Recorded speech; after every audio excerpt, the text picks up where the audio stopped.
breaking news, breaking news. You know what it is? Sean Diddy Combs' drug mule, Brandon Paul, gets immunity in order to testify. He walked in the courtroom, he pleaded the fifth. That means he wasn't going to answer no questions. So then they told him that they'll give him immunity. Immunity means that he can't be charged for any crimes that he may admit to while he was on the stand. Without the immunity, he could have been charged with the crimes. So now he could speak on any crimes that he violated on the orders of Sean Diddy Combs. So sit back, enjoy the ride. Let's keep it moving. All right.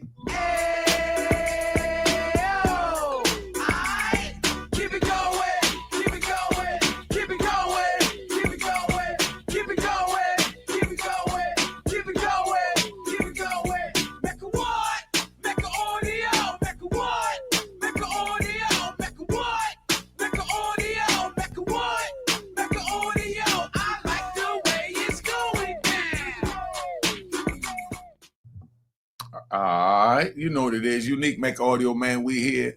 We dealing with scandal. This lovely young lady is going to break it down, what's going on with the trial, and we're going to get right into it. So let's not keep this thing moving. Let's keep it moving. All right. Lots going on day 25. The judge, straight mad, livid, some reports say, in the P. Diddy trial. Jurors see these alleged freak-off videos that we've been talking about for more than a year. And then there's Diddy's drug mule. And that means the name Brendan Paul is once again relevant. You guys remember him, right? And if not, here's a quick refresher.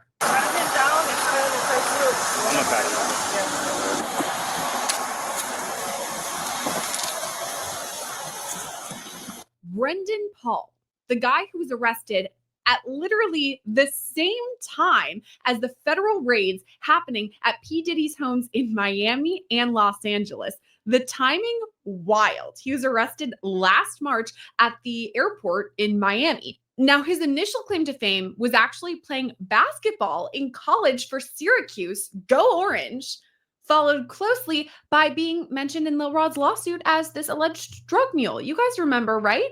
Lil Rod wrote that Brendan Paul works as Mr. Combs' drug mule. He acquires and distributes Mr. Combs' drugs and guns. Okay, now you're refreshed. What a guy. He was eventually charged with possession of cocaine and marijuana-laced candy. He did end up taking a plea deal, but he's back in court today pleading the fifth. So here's how it went down. The government asked, did you receive a subpoena? Brendan Paul says yes. Do you intend to invoke the Fifth Amendment? Yes. We propose the immunity order. I will enter it. Thank you, Mr. Paul. Okay, this is a big deal. Brendan Paul says he would plead the fifth for the entire bit of testimony. You know, he's not going to self-incriminate because he's nervous that if he were to tell the truth, the prosecution would, come at him for his alleged crimes. So in order to do that, he's given immunity. The judge will sign an immunity order that now compels Brendan Paul to testify. So that's ahead, but not quite yet. Here's our girl, Queen Elizabeth Milner, on what happened so far. Yeah, well, I personally think he's a pretty important witness. He was Diddy's assistant, but also, and I'm sure maybe this will be something that is brought and talked about either by the prosecution or the defense, or it might not be talked about altogether. But what we do know about Brendan Paul is he was named in one of the lawsuits against Sean Combs, kind of naming him as a drug mule. But then we learned during the course of this trial that he was actually one of Diddy's assistants. And so I think because he kind of had to invoke his Fifth Amendment right not to kind of, self-incriminate himself, I think it might possibly have to do with just drugs and maybe drugs that were taken and maybe large amounts of drugs that were given to Diddy and maybe that were bought and paid for possibly by Brendan Paul. So I'm kind of curious of what he has to say. When I saw him today in court, it was kind of weird seeing, we've seen his photo, right? But it was weird seeing like him in full person. He's very tall. He came in with the suit this morning before the jury was brought in to kind of get his immunity order, which was signed off by the judge. But he is very tall. He comes in with the suit. He seems kind of like, this is out of his element in terms of testifying. But what we do know is he was subpoenaed to testify. And so even in terms of just him like answering Mary Slavic or Christy Slavic's questions this morning about his immunity deal, he was looking kind of in the wrong direction. He wasn't looking at the person who was actually asking the questions. And so it'll be interesting to see what he's like when he does eventually go up to testify. It's unclear, though, given the amount or how long the cross-examination has taken, what time that'll be, if it'll trickle into tomorrow. So we'll kind of wait and see what he all has to say when he eventually testifies. So Brendan Paul, we've talked about him. At the time of this recording, we haven't heard anything from him. He's not on the stand yet. So that will be our next episode of Scandal. Let's talk about a scandal unto itself in this episode. I love when we get to see courtroom fireworks. I love when the people get upset and mad. And that's something I can report on today, thankfully. Judge Arun Subramanian, straight mad. This is what he said. He said, someone is lying. The transcript was sealed.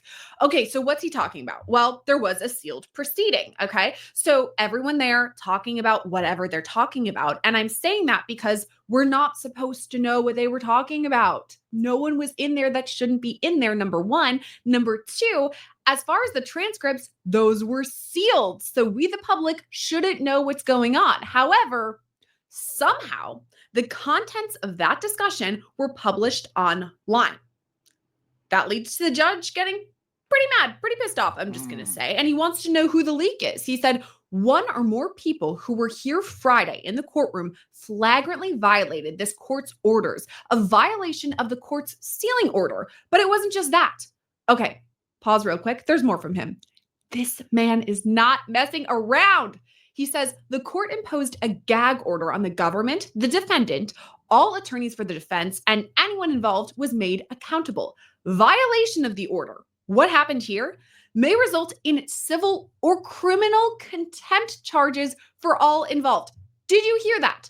The people involved in this alleged leak, could face criminal charges? What? And this next part is directed mainly at Assistant U.S. Attorney Maureen Comey. She's kind of the head of the government. And then Mark Agnifilo, who you know is the head of the defense. Judge Arun Subramanian says there is no passing the buck anymore. The buck stops with you.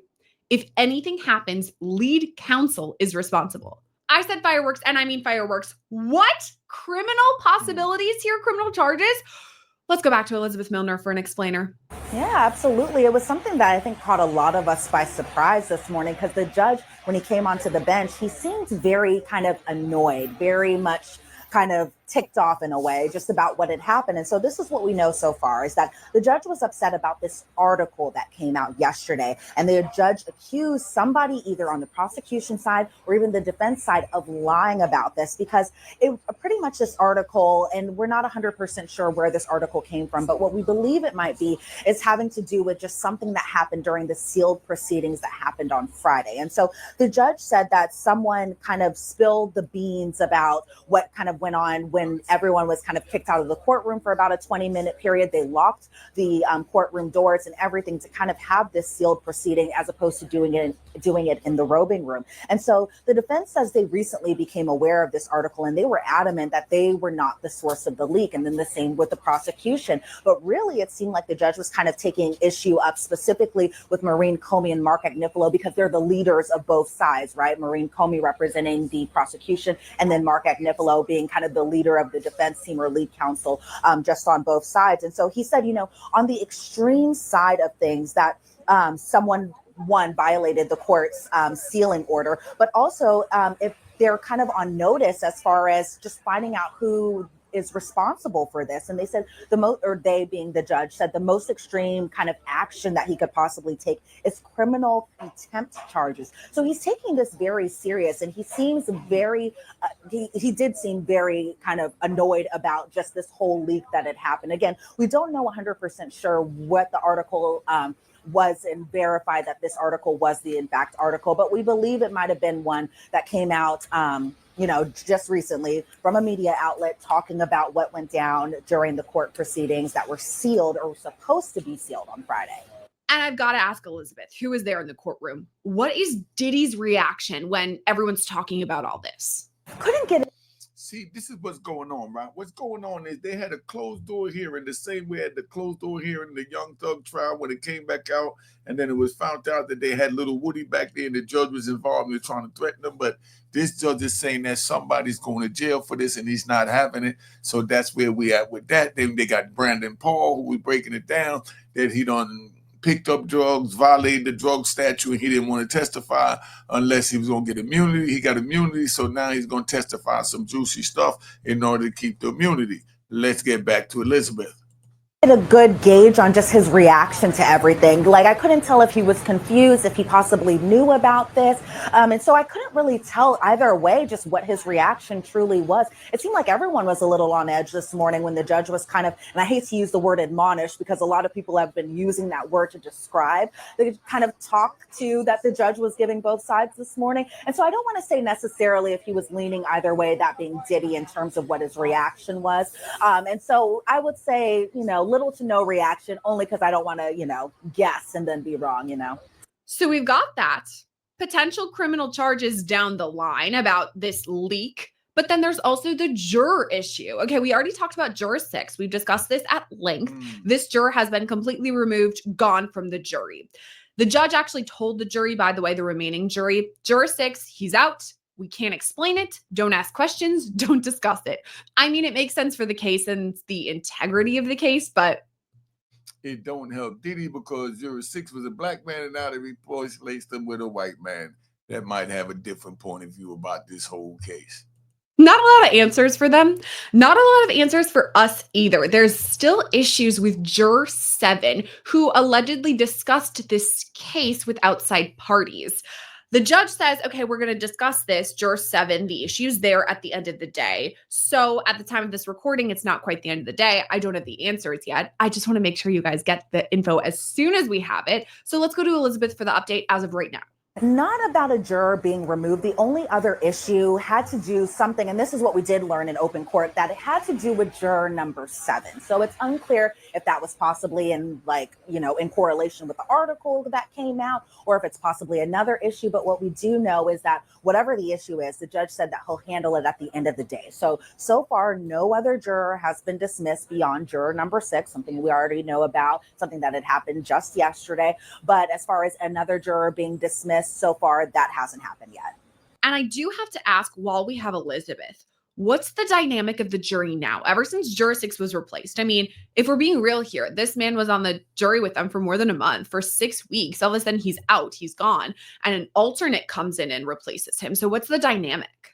Yeah, I don't know if I've seen or felt kind of a shift in energy between, once the juror was dismissed. I will say it looked a lot different, especially yesterday, knowing that there is one less juror in the jury box. But I will say, this was something that the defense was kind of worried about. They were kind of concerned about what the energy was like, especially for the entire jury altogether moving forward. And so they asked the judge, they kind of asked the jury staff members what was told about this specific juror being dismissed. And so what the judge relayed to the defense and even the prosecution today was that the jury was told that a juror was just excused from the case. And so, it's interesting whether or not that they could kind of feel like, okay, man, we just lost one of our own, that type of thing. And so I haven't seen necessarily an energy shift or change or anything like that. And from what I can see, the jury is still doing their job. They're still showing up on time. They're still jotting their notes down. They're still paying attention to all the testimony, knowing that we're like weeks into this trial and the defense case is slowly on the horizon. I will say I haven't seen like a demeanor change in terms of just them showing up and being ready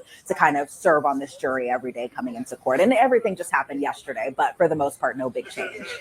Overall, the issues with Juror 7, I'm going to leave you hanging because once again, at the time of this recording, we don't have an answer. So let's move on to something that we do know about. That's witness testimony. And the witness on the stand at the time of this recording, Delissa Penland, a special agent with the United States Attorney's Office, aka a summary witness, who was on the stand yesterday, and it trickled into today, Tuesday morning. Which, by the way, jurors for the first time saw these infamous freak-off videos yesterday. They saw more today too, and we'll hear from Elizabeth about that in a minute. But before we get to that and the freak-off videos, we got to talk about the bread and butter of this summary witness, discussing things like charges and receipts. So the government asks, for example, let's go back to the London hotel. Who stayed there this day? Sean Combs, Cassie Ventura, Jules Theodore, who, by the way, quick refresher, Jules was an entertainer or escort. The government asked, what are these Amex charges? Virgin America plane ticket for Jules Theodore. What airline is associated with this charge? American Airlines from JFK to LA. And the hotel? Four Seasons for Clayton Howard, aka Dave, who, by the way, we know Dave as an escort or an entertainer. What is this? A travel invoice, Bad Boy Entertainment. What is this? A flight for Jules Theodore.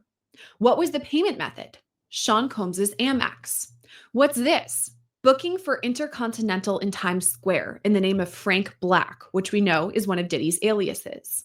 And this charge, damage to Penthouse, $46,786 paid on the Amex. That monthly bill was paid by various accounts at Signature Bank.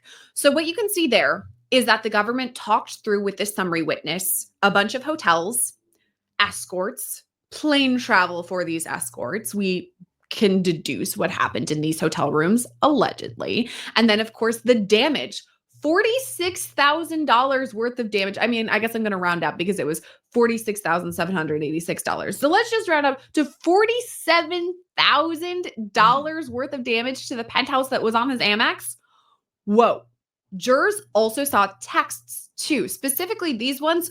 Crazy date, March 5th, 2016. You guys remember that date, right? The alleged Intercontinental Hotel attack. And these are texts between Diddy and Cassie. Cassie says, you are sick to think it is okay to do what you have done. Please stay far away from me. I have a premiere. Because remember, she had her movie premiere coming up, The Perfect Match. Diddy said, call me, help. He double texted, help me. I'm about to be arrested. He triple texted, if you don't pick up, you'll never hear my voice again. Then there are several back and forth calls. Diddy calls Cassie. She doesn't answer. KK, Christina Coram, you know, the famous woman who we've shown the photo a dozen times now where she's in that bathrobe next to P. Diddy. KK. KK, the former chief of staff, calls Cassie. Cassie calls KK, the bathrobe wearing woman. Then there's back and forth with D-Rock, who's the head of security for a time. And there are texts from D-Rock. He says, tell him to get out of there before they arrest him. He's not picking up. Then Cassie to Diddy during all of this, going to bed. And there's a lot going on. As I said, not only the calls, but we've got texts between KK, D-Rock, Carrie Morgan, who took the stand and also alleged physical abuse against Diddy and was Cassie's former best friend. Diddy, Cassie. At one point, Cassie texts, this was supposed to be a big day for me. Now I wish I could just stay in bed. Additional texts were brought up on cross-exam. These ones are from August 5th, 2009. And I mean, if I didn't tell you that we were in cross-exam, based on these future texts that I'm about to read, I think you could tell they're coming from the defense. Diddy asks, when do you want to freak off, LOL? Cassie replies, I'm always ready to freak off. Another text from Cassie to Diddy. She says, I'm so horny, I can't concentrate. Pack us a bag. So the defense shows a couple of these texts to jurors and then asks the summary witness on the stand, wait, was that included in your summary? And the witness says, no. Defense, did you include this? No. My job was not to add things, just to check if what was in was correct. So the defense is like, okay, here are a couple more texts. These ones from Jules, that escort I mentioned. I need rest. You guys are rabbits, LOL. And he's referring to the fact that they have sex a lot. You know, that's like a colloquial thing. Like, they have sex like rabbits. They're going at it like rabbits. Like, we get it. Rabbits. They have a lot of sex. We get it. Diddy and Cassie, these are more texts. Diddy says, I love you so much. You consume my life. How did this happen? Cassie says, I wonder that too. In a different text, she says, I'm horny and bored. I'm not asking you to FO, which means freak off. What do you want to do? Want to smoke? Go for a walk? Let's go out and have some carefree fun. I'll go get the value. I liked it when Jules was in the room next door. And again, roads leading back to Jules. So are these texts new, or do they kind of just feel new based on how they're being presented to the jurors now?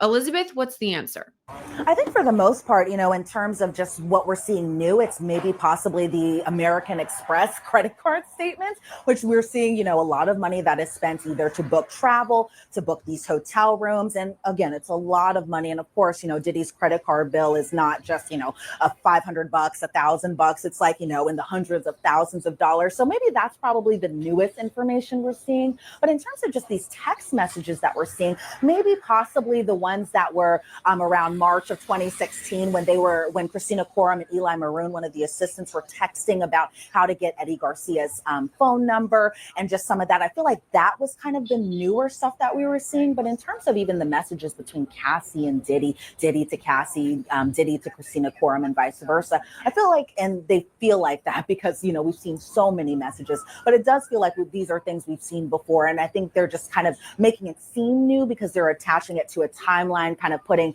a date with a corresponding exhibit number all attached to everything, that maybe it's supposed to feel new, but it does feel like the same messages that we've seen weeks before or even just recently that are just being shown to the jury over and over again. Now, at this point in the day, jurors are now shown freak-off videos, and there are a couple.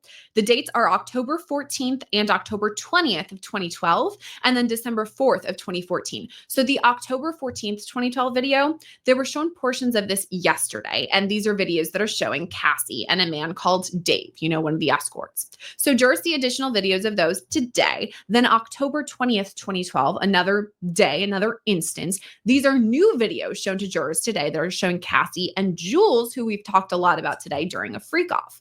And then additional videos they're shown December 14th from 2014. So about 2 years, a little bit over since the past freak off videos that they were shown. And these are more alleged freak off videos. And what's important to note about all of this is that these are blocked from the public. I can't tell you what exactly happened. I'm actually never going to get this evidence, the video, transcripts of it, anything like that. They're blocked. So what happens is that the jurors put on their headphones, then the screens are blocked off, so the jurors are looking at their screens, but the main exhibit screens are completely turned off. So anyone in the gallery can't exactly see. However, there are reporters, including Elizabeth Milner, who've been in the courtroom and can report on, if somebody has like their headphones in and you are like next to them, you can't hear exactly what's happening, but you can hear if it's like loud or yelling or whatever. According to those reports, it didn't sound like a normal conversation, like low key, quiet, back and forth, whatever. It sounded like, quote, excited communications. Like it sounded like lively or yelling or whatever, like loud enough that somebody could kind of overhear. Let's get to the question everybody want to know. There's 12 jurors, maybe 5 alternates. How many of those 12 jurors do you think got actually aroused from watching this tape? Why they not reporting on who was crossing their legs, who was scratching and,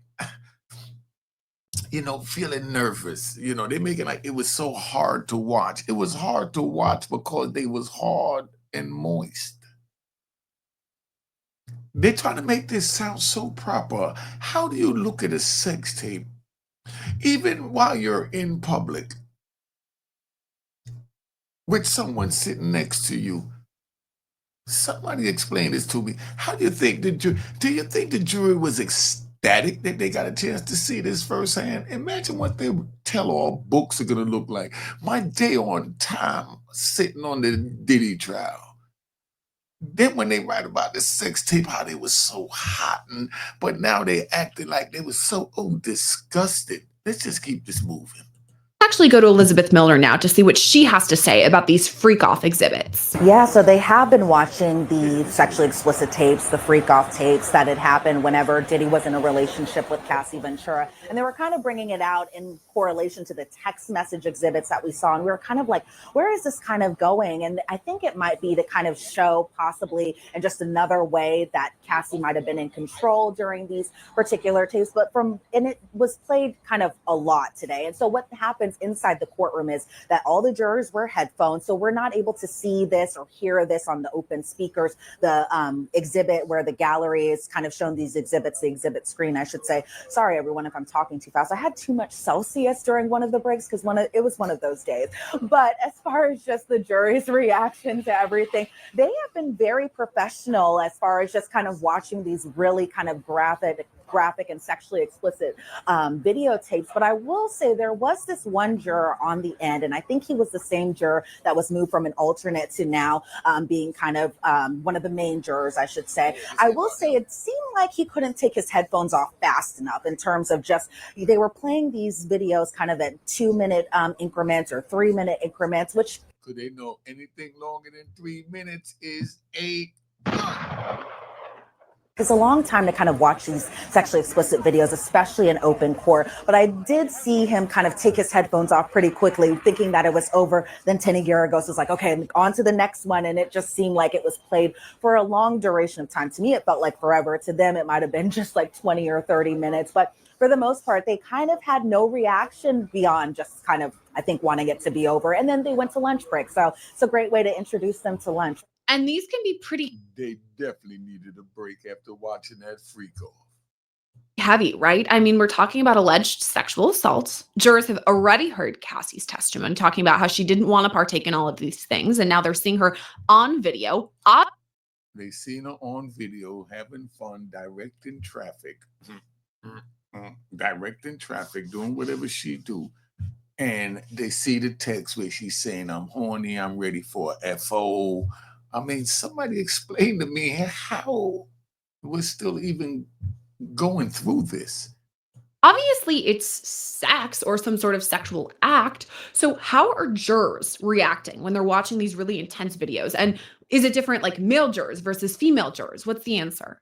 As far as just the difference between the male and the female jurors, I'm not seeing much. And here's the issue of that. Where I'm sitting inside the courtroom is kind of like a little of an obstructed view, mainly because of the giant exhibit screen. And I normally sit by the giant exhibit screen because I have bad eyesight. And so I really need to be able to see what we're seeing in terms of these exhibits. And so from what I've seen of just the female jurors, they kind of turn in an angle where I can't see their face. Really, I'm just kind of seeing their back. So unfortunately, I'm not able to get what their reaction is in terms of just seeing, especially these, That's where the ladies turned and crossed their legs politely. Freak off tapes and those types of things. But for the most part, I think it's kind of across board in terms of just how professional they all have been. I don't think anybody's been giggling or kind of, shielding their eyes or any of that sort, or taking off their headphones too early, but also taking off the headphones when I think they're kind of tired of hearing enough of what they're hearing and having to listen to. Now, I want to move on. Would you take off the headphones if you got a chance to look at the Cassie tape right now? Put it in the comments. Would you take the headphones off, or would you feel offended if you had to look at the Cassie tape? Or would you be really teed off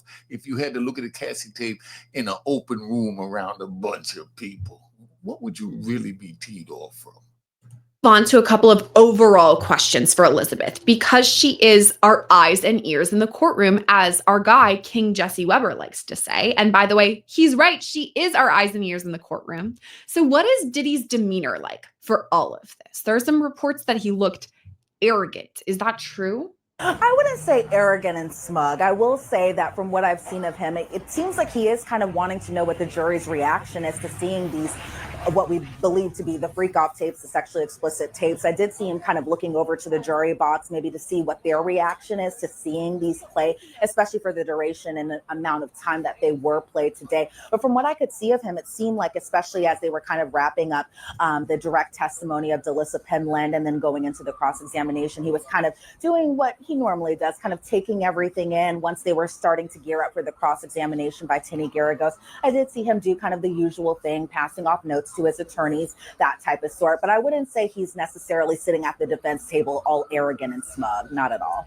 And what about the demeanor of other people too? I mean, I'm talking the government, I'm talking Comey, Mark Ignifilo, Tenny Garagos for the defense. Like, what's the vibe of everyone?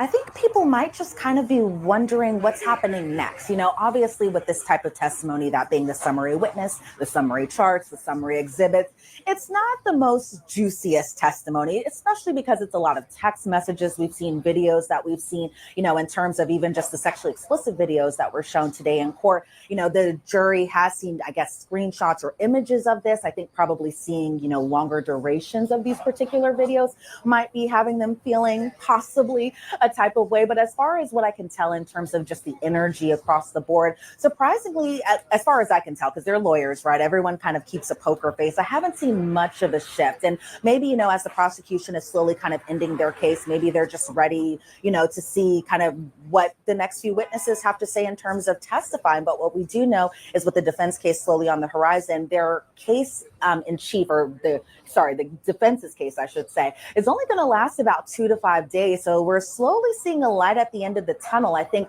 once closing arguments start to happen, and then once the jury is kind of given those jury instructions, and then they kind of take the charges to deliberate, then I feel like we might kind of see the mask kind of lift up just a little bit. And so that's where we at. What do you think about this? This is an update of the Diddy trial. Just wanted to keep you up to date. Let's tap out. Subscribe to my daughter's YouTube channel at Juanita Mecca Audio. All right.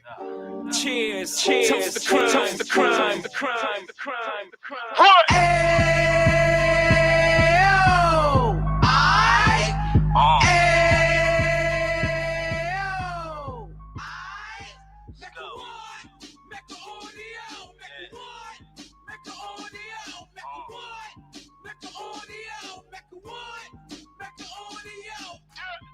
Fresh out the can of 26, he back on the strip, getting back in the mix. What he mentions a gift. You stand up 10 toes down, and I suggest you pay attention to this. Real. Take a little gully posse and put it in Harlem. He cut from the bottom, came up from the bottom. Drop the book, you should go and get it. The Instagram page and the YouTube, you could go and visit.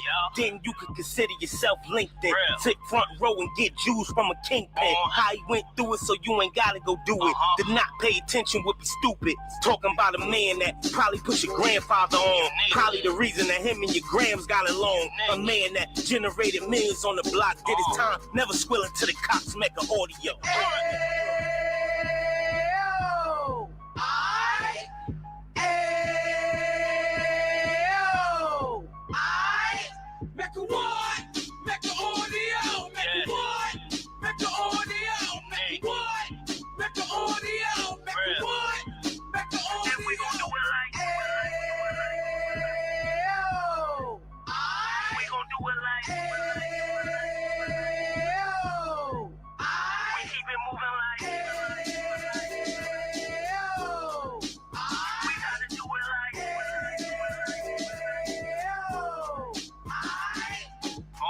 Get it live like 2 G's in the 90s.